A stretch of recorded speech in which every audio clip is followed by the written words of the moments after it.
Profundicemos sin demora en la sustancia de los hechos. Existe una testimonial de capital importancia, proporcionada por un colaborador bajo protección, conocido por el alias de Código Santo, la cual ha sido debidamente integrada en las pesquisas y averiguaciones que la Fiscalía General de la República adelanta en contra de los controvertidos hermanos Farías Laguna. Esta declaración es, sin exageración alguna, explosiva. Afirma de manera explícita y contundente que tuvo lugar una acalorada y ríspida discusión en el seno del círculo íntimo que administraba la vasta y lucrativa red de comercio ilegal de combustibles. Se produjo un notorio desacuerdo entre Omar García Harfuch y uno de los descendientes del expresidente. El informante, con una franqueza que sorprende, detalló esta confrontación, indicando que el enfrentamiento escaló hasta los más altos recintos del poder. El propio Palacio Nacional. Andy López Beltrán y Omar García Harfuch tuvieron que ser desvinculados y separados físicamente, forzados a cesar su disputa tras el vehemente e iracundo reclamo del hijo del exgobernante. La furia de Andy es palpable y se atribuye a que la investigación sobre el huachicol fiscal se encuentra irremediablemente próxima a su persona.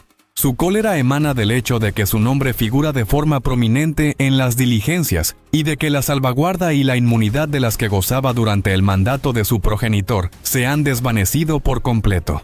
Es un indicio innegable de que los tiempos han cambiado drásticamente y que la protección que parecía invencible se ha disipado en el aire. La tensión en el ambiente es máxima y las consecuencias de esta situación imprevisibles. Permítame adentrarnos con mayor detalle en las profundas razones detrás del evidente y creciente nerviosismo que embarga a Andy López Beltrán. Su inquietud es no solo comprensible, sino que está plenamente justificada, ya que su persona se halla directamente señalada en las meticulosas pesquisas que se desarrollan en torno a los mencionados hermanos Farías Laguna. Estos dos individuos, uno de ellos ostentando el rango de vicealmirante y su hermano, mantienen un vínculo familiar directo y consanguíneo con el almirante Rafael Ojeda, quien ocupaba la cartera de la Secretaría de Marina durante la administración del anterior presidente. La información disponible, que ha sido minuciosamente recabada, es contundente.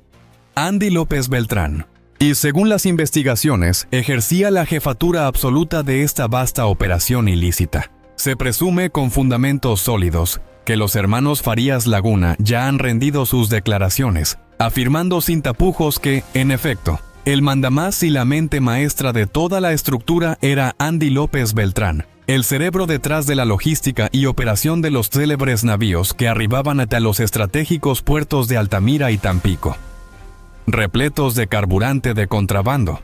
Este hilo conductor comienza a embarullarse y complejizarse de forma considerable, porque si los Farías Laguna han comenzado a hablar con esa franqueza, su testimonio inevitablemente delatará a todos aquellos que se encontraban en esferas superiores de la jerarquía criminal. Existe un detalle de suma relevancia que no puede pasarse por alto. El propio almirante Rafael Ojeda afirmó haber denunciado a sus sobrinos hace aproximadamente 2 años. No obstante, si realmente los había denunciado con anterioridad, ¿por qué motivo no los removió de sus cargos o los inhabilitó? ¿Por qué se les permitió continuar con sus actividades operativas y altamente sensibles? Él era, sin lugar a dudas, su superior jerárquico directo e inmediato. La explicación, al analizarla con detenimiento, resulta diáfana. No podía despojarlos de sus puestos. Hacerlo habría representado un golpe frontal y devastador a la estructura de poder que Andy López Beltrán controlaba con mano férrea, dado que era él quien, en la práctica, detentaba el mando y control absoluto sobre toda la vasta red criminal.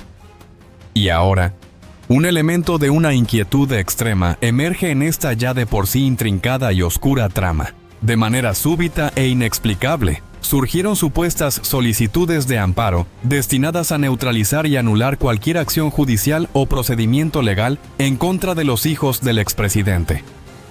Estas solicitudes brotaron en localidades tan diversas y distantes como la Ciudad de México, el estado de Zacatecas y la entidad de Tabasco, apareciendo por doquier en un fenómeno verdaderamente peculiar y sospechoso.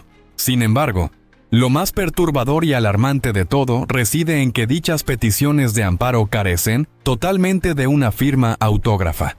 La interrogante que se impone con urgencia es, si no están debidamente rubricadas por un responsable, ¿cómo es posible que un juzgador federal proceda a conceder una suspensión o un amparo, desafiando toda lógica procesal y jurídica? En el caso específico de la Ciudad de México, se otorgó el amparo número 1728/25, en beneficio de los descendientes de quien fuera el presidente, y de una docena adicional de individuos presuntamente implicados en el vasto entramado del huachicol fiscal. El abogado que ha sido públicamente señalado como el promotor y gestor de este recurso legal, ha declarado sentirse profundamente utilizado y manipulado. Él sostiene con firmeza que jamás se le consultó sobre la presentación de tales recursos y que no presentó absolutamente ninguna petición de amparo de esta índole en nombre de esos individuos. Es evidente, entonces, para cualquier observador atento, que alguien está manipulando el expediente judicial de forma flagrante, enturbiando deliberadamente el sistema judicial y socavando su credibilidad. La hipótesis más sólida y verosímil sugiere que el objetivo subyacente es limpiar el nombre de los hijos rápidamente, a través de un procedimiento exprés y atípico, para que sean prejuzgados de manera sumaria y de cara a un juicio real futuro, ya figuren como inocentes. Es, sin duda alguna, una maniobra calculada que busca blindarlos ante la justicia y evadir cualquier responsabilidad seria o consecuencia legal por sus presuntos actos. Ahora bien, es imperativo conocer con exactitud la identidad de quienes figuran en este enigmático recurso de amparo, codeándose en las páginas del documento con los vástagos del expresidente. Esto es, ni más ni menos, que la congregación de los actores principales del huachicol, todos ellos reunidos de forma inusual en un único instrumento legal. En este compendio de nombres aparecen figuras como Juan Carlos Mayero Larios, señalado por su participación activa y central en el huachicol y mencionado en una correspondencia confidencial del exsecretario de la Defensa Nacional como un punto neurálgico de corrupción y tráfico de influencias en las aduanas del país. Se suma a esta lista el enigmático Capitán Solano, descrito en los informes de inteligencia como el enlace clave y fundamental entre los hermanos Farías Laguna y la vasta red de operadores de este ilícito entramado. También encontramos a Diana Fullón, hija del general Fullón, cuya reputación la vincula perennemente como intermediaria esencial en importantes y complejos esquemas de huachicol fiscal. Y, por supuesto, César Alejandro Reina, un exfuncionario de aduanas, ubicado en informes de inteligencia militar como participante activo y decisivo en planes de trasiego ilegal de combustible a gran escala. Es francamente asombroso y poco creíble que esta pléyade de personajes, todos ellos íntimamente ligados al contrabando de hidrocarburos y al crimen organizado, se coaliguen en una misma acción legal junto a los hijos del exmandatario. La conclusión ineludible es que alguien, con toda intención y premeditación, buscó generar un impacto mediático de gran alcance. Sin embargo, lo verdaderamente significativo y trascendente de esta revelación es la indicación inequívoca de que una fuerza poderosa e influyente dentro de las entrañas del sistema ha otorgado ya la luz verde para proceder contra los hijos del presidente. Sea cual sea el camino judicial que se elija y las implicaciones políticas que esto conlleve, es crucial que comprendamos la verdadera magnitud y las catastróficas repercusiones del fenómeno del huachicol fiscal. No se trata en absoluto de un asunto menor o de un simple delito. Estamos ante una operación de corrupción de alcances gigantescos, que involucra sumas que ascienden a miles de millones de dólares, expoliando de manera flagrante los recursos de la nación. Los informes más recientes y alarmantes revelan que se han documentado 69 envíos marítimos de combustible ilegal, con un valor estimado que ronda los 150 millones de dólares. Esta cifra, por sí misma ya descomunal, es solo la punta de un iceberg colosal, ya que toda esta mercancía ilícita ingresaba primordialmente por los puertos de Altamira y Tampico, y aún falta cuantificar lo correspondiente a Tuxpan y la totalidad de la península de Baja California, lo que sin duda multiplicará exponencialmente las pérdidas. Adicionalmente, ha salido a la luz una segunda filtración de información que detalla la celebración de una reunión clandestina, aproximadamente a la mitad del sexenio del anterior mandatario, entre Gonzalo López Beltrán, quien posteriormente sería nombrado titular honorario del megaproyecto transísmico, y Amílcar Olán, presunto testaferro y operador financiero de los hijos del expresidente en esta intrincada red de negocios fundamentados en contrataciones públicas amañadas. En aquel cónclave también estuvieron presentes el vicealmirante Farías Laguna y Arnold Rojas Tame, una figura conocida en el bajo mundo como el Señor de los Tanques. Rojas Tame es un empresario originario de San Luis Potosí, célebre por su conexión con la controvertida empresa Lambrucar. Junto a otro empresario, Luis Rivera, introdujeron enormes cantidades de huachicol proveniente directamente de Texas, Estados Unidos. Es relevante señalar que Luis Rivera ya había sido mencionado hace más de 10 años en expedientes presentados por autoridades estadounidenses relacionados con casos de huachicol, y era él quien, presuntamente, conectaba a Farías Laguna directamente con el hijo del exmandatario. Este panorama expone una red de complicidades de alto nivel que teje hilos entre el crimen organizado, la política y la milicia. Pero hay una capa de complejidad aún más profunda y alarmante, que debe ser cabalmente comprendida para descifrar la totalidad de este esquema delictivo. No estamos ante la acción aislada y desarticulada de un simple grupo criminal, sino frente a una intrincada y bien organizada estructura conocida como la Federación de los Cárteles del Contrabando de Hidrocarburos, de manera análoga a como durante el sexenio de Vicente Fox se intentó desmantelar una federación de los cárteles del narcotráfico. Aquí se gestó una organización idéntica en su complejidad y alcance, pero en el ámbito específico del contrabando de combustible. El primer componente de esta nefasta federación es el cártel, vinculado a los opacos negocios de Sergio Carmona, caracterizado por sus estrechas relaciones con Audomaro Martínez Zapata, Mario Delgado y Ricardo Peralta, figuras políticas que desempeñaron un papel clave en el financiamiento ilegal de campañas políticas para el partido oficialista.